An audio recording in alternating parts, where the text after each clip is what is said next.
시내 중심가 한 복판에 우회 표지판이 자리하고 있었지만 차들이 버젓이 통과하는 바람에 보수가 끝났다고 생각한 니콜라스 애덤스는 시내를 가로질러 벽돌로 포장된 텅 빈 거리로 차를 몰았고, 그러다가 신호등에 걸려 잠시 정차를 했다. 교통량이 적은 이런 일요일에는 신호등이 간헐적으로 작동하는데, 신호등 운영비를 지불하지 못해 내년에는 이마저도 사라질 예정이었다. 닉은 이 소도시의 울창한 숲속으로 차를 몰고 들어섰다. 이곳이 고향이며 숲속을 지나다니던 사람들에게는 이곳이 맘속 한자리를 차지하고 있겠지만, 외지인들이 보기에는 숲이 너무 울창해서 햇빛을 차단하고 집안을 눅눅하게 할 것만 같았다. 마지막 집을 지나 구불거리는 도로를 곧장 달려가니 앞쪽에 적토로 만든 제방이 길을 가르며 깔끔하게 나 있었고, 그 양쪽으로 이차림 나무들이 서러서 있었다. 이곳은 그의 고향이 아니었지만 완연한 가을이라 차를 타고 다니면서 두루 구경하기에 안성맞춤이었다. 목화는 수확되었고 개간지에선 옥수수밭들이 있었는데, 그중 일부는 붉은 수수줄기들만 남은 채 베어져 있었다. 아들 녀석은 옆자리에 잠들어 있었고, 그날 일정도 끝난 데다 밤에 도착하게 될 마을에 대해서도 잘 알아서 닉은 느긋하게 차를 몰며 어떤 옥수수밭에 콩이나 완두콩이 심어져 있는지, 덤불과 벌목한 땅의 상태가 어떤지, 밭이나 덤불과 연결된 오두막과 가옥들이 어디에 있는지를 살펴보았다. 그는 마을을 지나가면서 사냥을 하는 상상도 했는데, 동물들의 먹이나 은신처와 관련해서 각 개간지에 대하여 나름대로의 판단을 내렸고, 새떼를 발견할 만한 장소와 날아가는 방향에 대해 곰곰이 생각했다. 메추라기를 사냥할 때에는 녀석들과 그들의 평소 은신처 사이에 들어가서는 안 된다. 일단 개들이 메추라기를 발견하거나 혹은 녀석들이 부두덕 날아오를 때 메추라기들은 당신을 향해 몰려올 것이다. 가파르게 솟아오르는 녀석들이 있는가 하면 귓전을 스치듯 지나가는 녀석들도 있을 것이다. 그리고 지나가면서 전혀 알아챌 수 없는 정도의 윙윙 소리를 내며 휙 날아오르는데, 이때 유일한 사냥 방법은 녀석들이 지나갈 때 몸을 돌려 어깨 위로 넘어간 녀석을 잡는 것이다. 단 녀석들이 날개짓을 할 준비를 하고 비스듬히 덤불로 날아가기 전이어야 한다.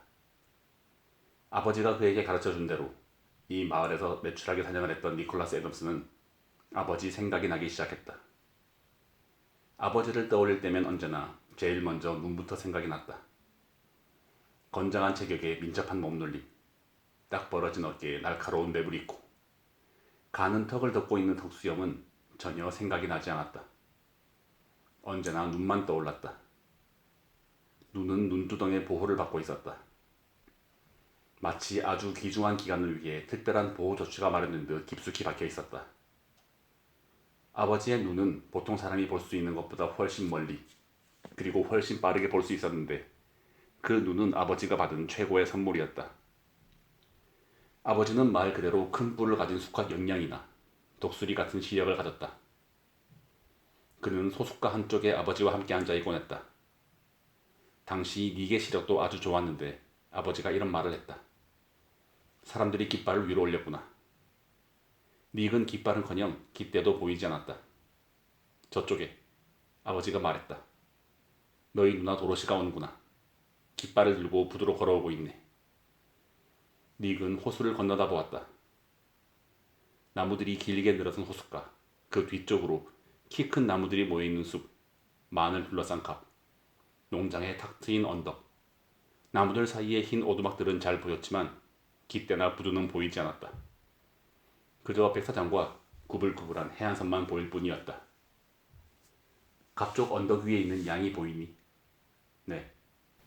녀석들은 회녹색 언덕 위에 있는 흰색 조각 같았다. 셀 수도 있단다. 아버지가 말했다. 인간의 자격 요건을 능가하는 재능을 지닌 사람들이 늘 그렇듯 아버지 역시 신경이 아주 예민한 편이었다. 게다가 감상적이기까지 했는데, 대부분의 감상적인 사람들처럼 아버지는 비참했고 욕도 많이 먹었다. 게다가 운도 지질이 없었고 모든 게 당신 마음 같지 않았다. 아버지는 덫을 설치하는 걸 조금 거들다가 덫에 걸려 돌아가셨고, 사람들은 아버지가 돌아가시기 전에 여러 번 그를 배신했다. 감상적인 사람들은 을에 수도 없이 배신을 당하기 마련이다. 닉은 물론 나중에 쓰긴 하겠지만 아직 아버지에 대한 글을 쓰지 못했다. 매출하기 마을에 오자 어렸을 때의 아버지 모습이 떠올랐고 아버지에게 아주 고마웠던 두 가지도 생각이 났다. 그건 바로 낚시와 사냥이었다. 아버지의 경우 가령 섹스에 대해서는 못 믿어왔지만 이 두 가지에 대해서는 믿을만 했고 닉은 그 점에 대해 감사했다. 사냥이나 낚시에 대해 배우려면 누군가 첫 번째 총을 주거나 구해서 사용할 기회를 줘야 하며 사냥감이나 물고기가 있는 곳에서 살아야 했기 때문이다. 이제 38살인 그는 처음 아버지를 따라갔을 때는 변함없이 사냥과 낚시를 사랑했다. 열정은 전혀 식지 않았고 이런 열정을 알게 해준 아버지에게 대단히 감사할 따름이었다. 아버지도 잘은 모르는 또 다른 분야는 앞으로 가지게 될 모든 자질이 갖춰지고 각자 알아서 터득하는 과정에서 어떤 조언 없이도 그것에 대해 알게 된다. 어디 사느냐는 중요치 않다. 그는 아버지가 그 분야에 대해 자신에게 준 단 두 가지 정보를 아주 생생히 기억했다. 예전에 두 사람이 함께 사냥을 하러 나갔다가 닉이 솔송나무에 있던 붉은 다람쥐 한 마리를 쏜 적이 있다. 다람쥐가 상처를 입고 떨어졌는데 닉이 다람쥐를 들어올리자 녀석이 닉의 엄지손가락에 봉긋한 살 부분을 물어버렸다. 이 더러운 수환자 새끼. 닉이 소리치면서 다람쥐의 머리를 나무에 내용댕이 쳤다. 이놈이 나를 문 것 좀 보세요. 아버지가 상처를 보며 말했다. 거기를 깨끗하게 빨아내고 집에 도착하면 소독약을 발라라. 수환자 새끼. 닉이 말했다. 수환자가 뭔지 아니? 아버지가 그에게 물었다. 우리는 뭐든 수환자라고 해요. 닉이 대답을 했다. 수환자는 동물과 섹스를 하는 사람을 말하는 거야. 왜요? 닉이 물었다. 모르지. 아버지가 말했다. 하지만 그건 악질적인 범죄야. 이 말은 닉의 상상력을 자극해서 소름이 돋게 만들었다. 여러 동물들이 떠올랐지만 어느 것도 매력적이거나 현실적으로 보이지 않았다. 다른 주제를 제외하곤 그게 아버지에게 전수받은 직접적인 성지식의 전부였다. 어느 날 아침 그는 신문에서 엘리코 가루소가 매싱을 하다 체포되었다는 기사를 읽었다. 매싱이 뭐예요? 그건 아주 악질적인 범죄란다. 아버지가 대답을 했다. 닉은 유명한 테너 가수가 담뱃갑 안쪽에 안나 헬 사진처럼 아름답게 생긴 여자에게 감정을 깨는 기구를 가지고 기상천외하고 악질적으로 먼 짓을 하는 것을 상상했다. 그는 몹시 두렵긴 했지만 어른이 되면 최소한 한 번은 매싱이라는 걸 시도해 봐야겠다고 결심했다. 자위행위를 하면 눈이 멀고 정신이 이상해지다가 결국 죽음에 이르며 매춘부를 가까이 하는 사람은 끔찍한 성병에 걸리니 다른 사람들에게 손대지 않는 게 상책이라면서 아버지는 모든 문제를 한 번에 정리했다. 하지만 아버지는 여태껏 그가 본 사람 중 가장 예리한 눈을 가졌고 닉은 그런 아버지를 오랫동안 무척 사랑했었다. 이제 모든 걸 이해할 만한 나이가 되면서 상황이 나빠지기 전에 옛 시절을 떠올려보지만 마음이 편치 않았다. 그가 이런 이야기를 글로 써내려 간다면 털어버릴 수 있었을 것이다. 그는 글을 통해 많은 일들을 털어버리곤 했으니까. 하지만 그러기에는 아직 시기상조였다. 아주 많은 사람들이 여전히 살아있었기 때문이다. 그래서 다른 생각을 해보기로 결심했다. 아버지와 관련해서 생각이 나는 것은 전혀 없었지만 그 일은 걸핏하면 생각이 났다. 장의사가 아버지 얼굴에 했던 그 멋진 작업은 그의 뇌리에서 지워지지 않았고 책임감을 포함한 나머지 모든 일들이 생생히 떠올랐다. 그는 장의사를 칭찬했었다. 장의사는 뿌듯해했고 젠치하며 즐거워했다. 하지만 아버지의 마지막 얼굴은 장의사가 만들어준 것이 아니었다. 장의사는 그저 못 믿어온 예술적인 솜씨로 아주 약간 멋을 부려 손을 본 것뿐이었다. 그 얼굴은 자체적으로 형성이 되어 오랫동안 다듬어진 것이다. 그리고 지난 3년 동안 빠르게 형태를 갖추어 나갔다. 물론 이것은 괜찮은 이야기거리긴 하지만 그 얘기를 쓰기에는 여전히 너무 많은 사람들이 살아있었다. 닉은 인디언 마을 뒤쪽 솔송나무 숲에서 어린 시절의 문제들을 배우고 익혔다. 이곳은 오두막에서 숲, 농장으로 이어진 오솔길을 지나 벌채가 된 민터에서 인디언 캠프까지 구불구불 이어진 도로를 따라가다 보면 도착하게 된다. 지금도 그 오솔길을 맨발로 걸으면서 느꼈던 기분을 그대로 만끽하고 싶었다. 우선 오두막 뒤쪽 솔송나무 숲속을 지나면 솔잎으로 뒤덮인 옥토가 나타났다. 쓰러진 통나무들이 바스러지면서 나무 가루들이 흩어져 있고 벼락 맞은 나무에는 쪼개진 긴 나뭇가지들이 창처럼 매달려 있었다. 통나무를 타고 개울을 건너다가 떨어지기라도 하면 검은 쓰레기들로 뒤덮인 늪이 당신을 기다리고 있을 것이다. 울타리를 넘어 숲속을 벗어나면 짧게 벤 풀과 애기수영 그리고 뮬런이 자라는 들판이 펼쳐지고 그곳을 가로지르면 햇빛을 받아 딱딱해진 오솔길이 나타났다. 왼쪽에는 개울의 습지가, 그 아래에는 물새떼들이 먹이를 먹고 있었다. 개울 안쪽에는 육류 저장소가 있었다. 헛갓 아래쪽에는 갓 만들어둔 따뜻한 거름이, 다른 쪽에는 윗부분이 말라 굳어있는 좀 더 오래된 거름이 있었다. 이윽고 울타리 하나가 더 나타나고 헛간에서 육류 저장소까지 뜨겁고 단단한 오솔길이 펼쳐지다가 뜨거운 모래길이 숲속까지 이어졌다. 이번에는 다리 위로 개울을 건너고 거기에는 밤에 작살로 물고기를 잡을 때 등 위에 젖어 햇빛을 만드는 부들개치들이 자라고 있었다. 왼쪽으로 빠져 숲 언저리를 돌아 언덕 위로 이어지는 간선도로 대신 진흙과 이파나무로 된 넓은 길을 따라가니 숲속으로 들어가는 길이 나오고 시원한 나무 그늘이 나타났다. 인디언들이 벌목한 솔송나무 껍질을 끌고 갈 수 있도록 길이 넓혀져 있었다. 솔송나무 껍질이 무더기로 길게 쌓여 있었고 많은 껍질들을 켜켜이 쌓아 올린 모습이 마치 집처럼 보였다. 나무들을 베어낸 곳에는 껍질이 벗겨진 커다란 누런 통나무들이 흩어져 있었다.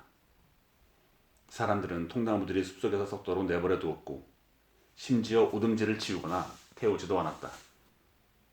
보인시의 무두질 공장에서 필요한 건 나무 껍질 뿐이었기 때문이다. 겨울이면 그것을 끌며 언 호수 위를 건너다녔는데 그래서 매년 숲이 줄어들고 그늘이 없어 뜨겁고 벌목 때문에 잡초만 무성한 빈터들이 늘어났다. 그러나 예전에는 숲이 훨씬 무성했다. 여러 가지들이 생기기 전에 나무들이 높이 자라는 천여림인데다가 덤불 하나 없이 깨끗하고 폭신폭신하고 갈색인 솔잎 덮인 땅 위를 걸었고 무더위에도 정말 시원했다. 그들 세 사람은 침대 2개 길이보다 더 넓은 솔송나무 줄기에 기대 앉았는데 맨 위쪽 높은 곳에서 산들바람이 불었고 군데군데 시원한 빛이 들어왔다. 빌리가 말했다. 또 트루디를 원해? 너는? 따라와. 아니 여기 있을래. 하지만 빌리가 난 빌리 신경 안 써. 내 동생이니까. 세 사람이 앉아있은 지 얼마 후 맨 꼭대기 나뭇가지에서 검은 다람쥐 소리가 들렸지만 녀석의 모습은 보이지 않았다. 그들은 녀석이 다시 나무 껍질을 벗기기를 기다렸는데 그럴 때마다 녀석은 꼬리를 휙휙 흔들었고 닉은 모든 움직임이 보이는 곳에서 총을 쏘곤 했다. 그의 아버지는 그와 함께 사냥을 하러 갈 때면 하루에 총알 3개만 주었고 그는 총신이 아주 긴 단발식 29경 협총을 가졌다. 망할 놈의 자식, 움직이질 않아. 빌리가 말했다. 쏴 니키. 한번 겁을 줘봐. 녀석이 달아날 거야. 그때 다시 녀석을 쏴. 트루디가 말했다. 그녀가 한 이야기치고는 긴 편이었다. 총알이 2개뿐이야. 닉이 말했다. 개새끼. 빌리가 말했다. 그들은 나무에 기대 앉아 조용히 있었다. 닉은 공허하면서도 행복한 기분에 젖어 있었다. 에디가 그러더라. 네 여동생 도로시와 언제 한번 잘 거라고 말이야. 뭐야? 에디가 그러더라니까. 트루디가 고개를 끄덕였다. 꼭 그럴 거래. 그녀가 말했다. 에디는 그들의 이복 형제로 17살이었다. 혹시라도 에디 길비가 밤에 와서 도로시에게 말이라도 걸기만 해봐. 내가 어떻게 할지 너희들도 알지. 녀석을 이렇게 죽여버릴 거야. 닉은 총에 공이치기를 잡아당긴 다음 거의 조준도 하지 않은 채 방아쇠를 마구 당겼고 그 이보새끼 에디 길비의 머리나 배에 손바닥만한 큰 구멍을 만들어줄 생각이었다. 이렇게 말이야. 녀석을 이렇게 죽여버리겠어. 그럼 얼씬도 안 하는 게 좋겠네. 트루디가 말했다. 그녀는 닉의 주머니에 손을 넣었다. 녀석 아주 조심해야겠는걸. 빌리도 한마디 했다. 그 애는 아주 뻥쟁이야. 트루디가 닉의 주머니를 손으로 탐색하고 있었다. 그래도 죽이지 마. 난 아까처럼 녀석을 죽여버릴 거야. 닉이 말했다. 에디 길비는 가슴에 총을 맞은 채 나가 떨어져 땅바닥에 쓰러져 있었다. 닉은 자랑스럽게 그 위에 발을 얹었다. 녀석의 머리가죽을 벗겨버리겠어. 그는 즐거워하며 말했다. 안 돼. 트루디가 말했다. 비열해. 머리가죽을 벗겨서 그 자식 엄마에게 보낼 거야. 그의 엄마는 죽었어. 트루디가 말했다. 그 애를 죽이지 마. 니키. 날 봐서라도 죽이지 마. 녀석의 머리가죽을 벗긴 다음 걔에게 던져버릴 거야. 빌리는 아주 치밀어졌다. 그 녀석 몸조심해야겠는걸. 그는 우울하게 말했다. 걔들은 그 자식을 갈기갈기 찢어버리겠지. 닉은 그 모습에 즐거워하며 말했다. 그렇게 그 잡종 배신자의 머리 가죽을 벗긴 다음 걔들이 녀석을 찢어발기는 모습을 얼굴색 하나 변하지 않은 채 서서 지켜보던 그때 닉이 나무 쪽으로 발랑 넘어졌고 트루디가 그의 목 주변을 꽉 잡더니 그의 목을 조르면서 소리쳤다. 그를 죽이지 말라고. 죽이지 마. 죽이지 마. 안 돼. 안 돼. 안 돼. 니키. 니키. 니키. 너 왜 그래? 그를 죽이지 말라고. 죽여버릴 거야. 그저 뻥친 것뿐이야. 알았어. 니키가 말했다. 만약 우리 집 주변에 어신도 안 한다면 녀석을 죽이지 않을 거야. 이제 나. 그거 괜찮네. 트루디가 말했다. 이제 뭐 하고 싶어? 다 말해. 이제 기분이 좋아지는데. 빌리가 가면. 닉은 에디 길비를 죽이려고 하다가 목숨을 살려주었으니 이제 그는 남자였다. 저리가 빌리. 항상 얼쩡거려. 어서 가. 제기랄. 빌리가 말했다. 이런 거 딱 질색이야. 우리 왜 온 거야? 사냥하러 온 거야 뭐야? 그럼 총 가져가. 총알 하나 있어. 좋네. 큼지막하고 까만 놈으로 한 마리 잡아야지. 소리 지른다. 닉이 말했다. 그 후 한참이 흘렀지만 빌리는 여전히 나타나지 않았다. 우리에게 아기가 생길 거라고 생각해. 트루디는 행복한 듯 갈색 다리를 꼰 채로 그의 몸에 비벼댔다. 그의 내면에 있던 뭔가가 멀리 사라졌다. 아닐걸. 그가 말했다. 아무렴 어때? 애기나 많이 만들자. 그들은 빌리가 총 쏜 소리를 들었다. 잡았는지 궁금하네. 신경 쓰지 마. 트루디가 말했다. 빌리가 숲속을 헤치며 돌아왔다. 그는 총을 어깨에 메고 검은 다람쥐의 앞발을 들고 있었다. 봐봐. 그가 말했다. 고양이보다 큰 놈이야. 다 끝났어? 어디서 잡았니?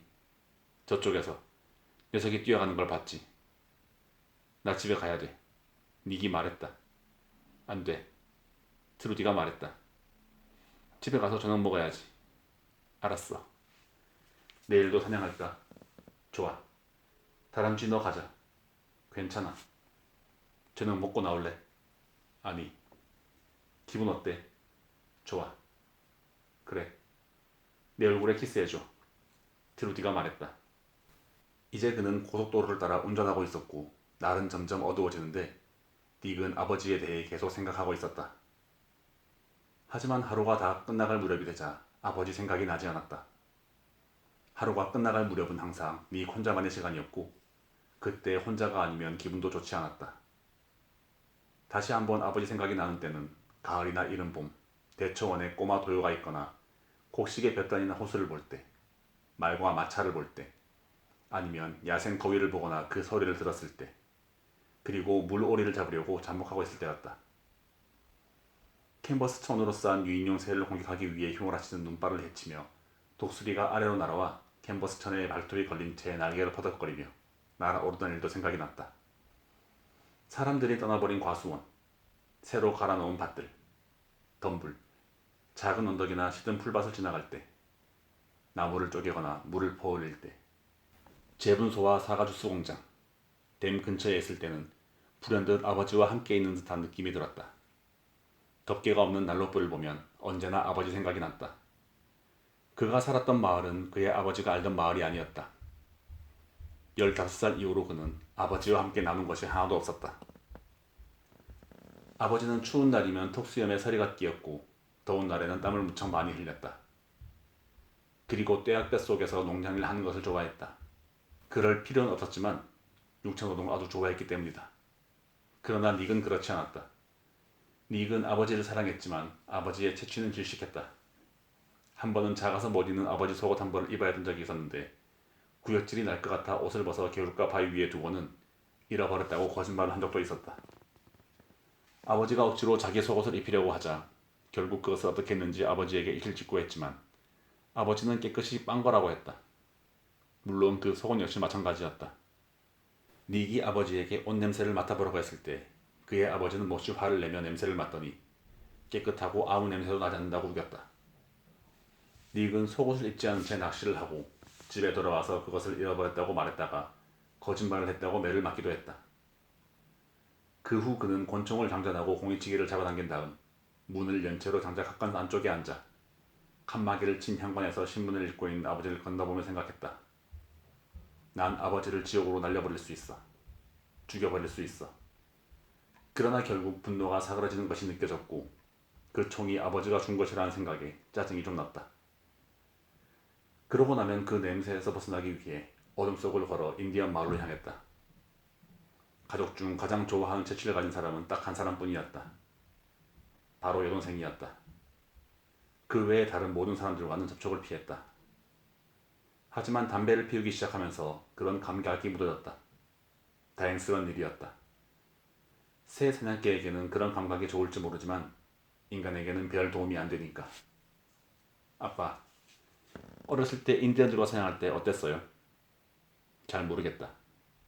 닉은 깜짝 놀랐다.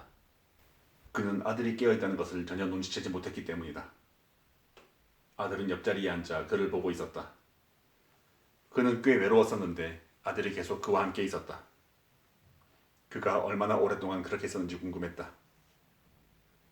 우리는 검은 다람쥐를 사냥하려고 하루 종일 돌아다니고 했단다. 닉이 대답을 했다. 할아버지는 내게 하루에 총알 3개만 주셨는데 내게 사냥하는 법을 가르쳐주긴 했지만 아이가 총을 쏘며 돌아다니는 것은 좋지 않다고 말씀하셨지. 나는 빌리 길비라는 사내 아이와 그의 누이 트루디와 함께 사냥을 했어. 여름이면 거의 날마다 사냥을 나가곤 했단다. 인디언 이름치고는 재미있네요. 맞아, 그렇지. 닉이 말했다. 어떤 애들이었는지 말해주세요. 그 애들은 오지브 메이족이었어. 닉이 말했다. 아주 착한 애들이었지. 그 애들과 함께 있으면 어땠어요? 말하기 곤란한데 닉 애덤스가 말했다. 그 누구도 더 잘할 수 없는 것을 그녀가 처음으로 했다는 사실을 어떻게 말할 수 있겠는가. 그리고 포동포동한 갈색 다리와 날씬한 배, 작고 탱탱한 가슴, 단단한 팔, 재빠르게 탐색하는 혀, 납작한 눈, 달콤한 입에 대해 어떻게 언급할 수 있겠는가. 그리고 초조하게, 단단히, 부드럽게, 촉촉하게, 사랑스럽게, 단단하게, 아프게, 완전히, 마침내, 끊임없이, 영원히, 결코 끝나지 않을 것 같다가 갑자기 끝나버리고 숲속에 아침이 찾아오기만 하면 그 큰 새는 황혼역 부엉이처럼 날아갔고 솔송나무의 솔잎들의 배가 찔렸다는 말을 어찌할 수 있겠는가. 인디언들이 살았던 곳에 가면 그들이 떠나버렸다는 걸 알아채지만 비어있는 진통제 병이나 붕붕 날아다니는 파리로는 스위트그라스 냄새와 담배 냄새, 그리고 금방 포장된 담비 가죽 같은 냄새들을 없앨 수 없다. 원주민이나 원주민 여자에 대한 그 어떤 농담도 있게 할 수 없다. 그들의 역겨운 단내도 마찬가지다. 마지막으로 그들이 했던 일도 마찬가지다. 그들은 그런 식으로 끝나지 않는다. 그들의 끝도 마찬가지다. 오래전에는 좋았다. 지금은 아니다. 이제 다른 이야기로 넘어가자. 날아가는 새 한 마리를 쐈다면 날아가는 새를 전부 쏴본 거나 다름이 없다. 녀석들은 생김새도 모두 제각각이고 나는 방식도 다르지만 총을 쏠 때의 느낌은 똑같고 마지막 느낌은 첫 번째 느낌만큼 좋다. 나는 그것에 대해 아버지께 감사한다. 넌 그것들을 좋아하지 않을지도 몰라. 닉은 아들에게 말했다. 하지만 네가 좋아할 것만 같구나. 할아버지도 어렸을 때 그들과 함께 살았죠? 그래. 그들이 어땠냐고 물어봤더니 할아버지는 그들 중에 친구가 많았다고 말씀하셨지. 언젠간 나도 그들과 같이 지내게 될까요? 잘 모르겠구나. 닉이 말했다. 그건 너에게 달려있지. 몇 살쯤 되면 총을 가지고 혼자서 사냥을 할 수 있을까요? 너에게 조심성이 있다는 생각이 들면. 그러니까 12살쯤. 지금이 12살이었으면 좋겠어요. 곧 그렇게 될 거란다. 할아버지는 어떤 분이셨어요? 그때 내가 프랑스에서 왔을 때 저에게 공기소총과 성조기를 준 것 빼고는 할아버지에 대한 기억이 없어요. 어떤 분이셨어요? 어떻게 말해줘야 할까? 할아버지는 유능한 사냥꾼이고 낚시꾼이셨지. 게다가 불가사의한 눈을 가지셨단다. 아빠보다 더 뛰어나셨어요. 총도 훨씬 잘 쏘셨고 할아버지의 아버지 역시 하늘을 나는 새를 맞추는 명사수셨어. 분명 아빠보다 못하셨을 거예요. 이런, 할아버지는 훨씬 잘하셨어. 아주 날렵하고 멋지게 총을 쏘셨지. 다른 사람 총 쏘는 걸 보느니 차라리 할아버지를 보는 게 훨씬 나았단다.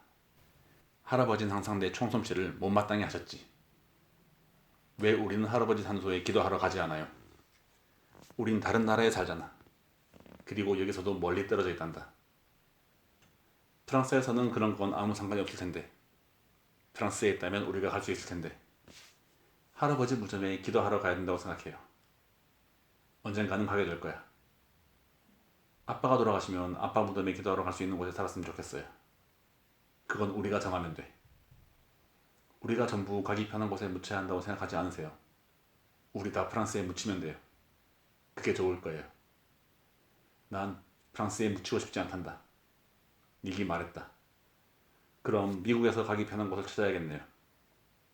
우리 모두 목장에 묻힐 순 없나요? 그거 좋은 생각이구나. 그러면 목장으로 가는 길에 할아버지 무덤에 들러 기도할 수 있잖아요. 아주 그럴듯한데. 할아버지 무덤을 한 번도 방문하지 않았다는 게 마음에 걸려요. 가봐야지. 닉이 말했다. 가봐야 하고 말고.